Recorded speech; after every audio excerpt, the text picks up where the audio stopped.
All right, how you doing? My name is Franklin Cruz. I'm a real estate developer for True Investors Development. I've been a developer for now 2 decades. And so I kind of want to go over a quick start to real estate developers. If you're just now getting into real estate development, these are seven things that you need to know immediately when you jump into real estate development. And there's a ton more, but these are like the 7 top things that I always think about whenever I do a development, which have done a little bit over 15 developments as well. So let's just get started right into it. So number one, and please get a pen and paper if you can, write this down because I'm going to go over this right here. So the very first thing is a quick start to assessing when you're in a new area. So if you're a new developer or you're new to an area, you've got to quickly assess and identify that location. So the first thing is you want to understand the zoning, and you want to understand where is the GIS map. So if you go to Google and you type in GIS, it's actually going to pop up, or GIS map for your location. This is what you're going to be wanting to get into. Let me see here. So if we go right here, GIS, and then for that location, that county has a GIS map. You want to know that. Keep that in a file somewhere, hyperlink it, okay? Then what you want to know, and here's why you want to know the GIS. For any development that you're working on, you've got to understand a couple of items. Number one, you've got to understand where's the water tie-ins, where's the electrical tie-ins, and then where is the wastewater tie-ins. Basically, where are people going to go poop, you know? You've got to understand that when you're in a new location or you're just starting out.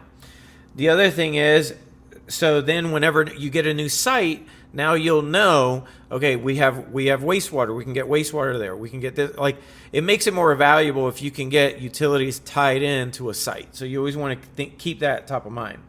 Contact the local departments. The first local department will be the planning department. So in the planning department and the building department are 2 departments that you're going to need to know fairly quickly. Okay, so the planning department, when it comes down to it, when you have a development, you have to go to the planning department. Typically, the planning departments too, and here's a little golden nugget, has what they call a engineer on call. So a planner on call or engineer on call. So that means anytime you have a site, you could always email them the parcel ID number and the street address and your idea of what you want, and they can actually assist you with getting more information pertaining to the site, which is only going to help you out, and that's what you want, okay? So then you've got, and I'm looking at my notes as well. So these are important people to know. The building department, who's the building director, because whenever you start getting a site, you got to figure out, okay, what's the permitting process? So what does the permitting process look like? Okay. The other thing is you got to learn your land codes. Now, I recommend just reading it, just asking the building department or planning department, hey, where are the land codes online? Or they could email it to you, you could find it. You want to know that when you're a real estate developer. So the other item as well is review the city's comprehensive plan. Every city has a 20-year comprehensive plan. You want to review exactly that comprehensive plan. You want to review it. The main reason why is it'll tell you where the opportunity zones are, where affordable housing is coming in at, what their vision is for the future. That's only going to help you whenever you're dealing with land or land acquisition or even home acquisitions as well tied into land. And that's what you want. That's what you're shooting for. Research the property as well. Use the property appraiser's office. Every county has one. Every city has one. If it has a zip code, it has these things, right? And go on the property appraiser's office. Go through, understand what are the zip codes within the county. Like I know where I'm at. I'm at 33810, 33815, 33805. I have a lot of acreage here in Lakeland, and you've got to start understanding those zip codes. So, and then the last thing is build local relationships. You want to know who are some, it's kind of like the bonus, right? You want to understand who are some local relationships you have. To me, the most important ones are land planner or civil engineer. These are 2 hugely important people, right? Land planner, civil engineer, or land attorney. Land attorney, you want to know who's the best land attorney. Real estate attorney, who's a good real estate, who's a good business attorney.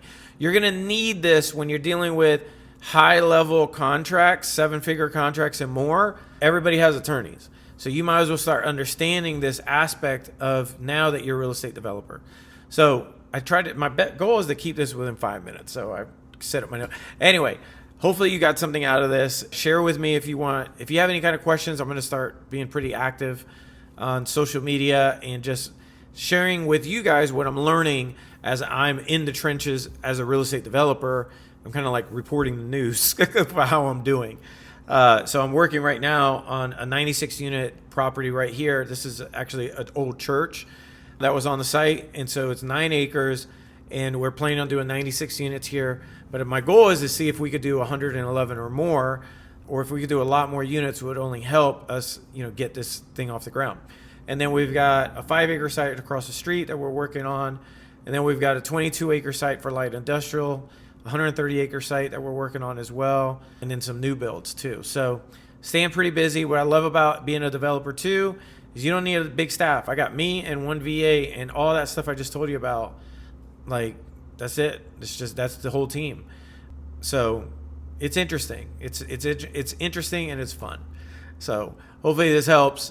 Again, any old military veteran guys that are watching this too, my heart always goes out to you. Just FYI, 7 years active. I was in the United States Army. Loved every bit of it. So I'm glad I can give back, man. So this is my thing now. All right. I'll talk to you. Bye.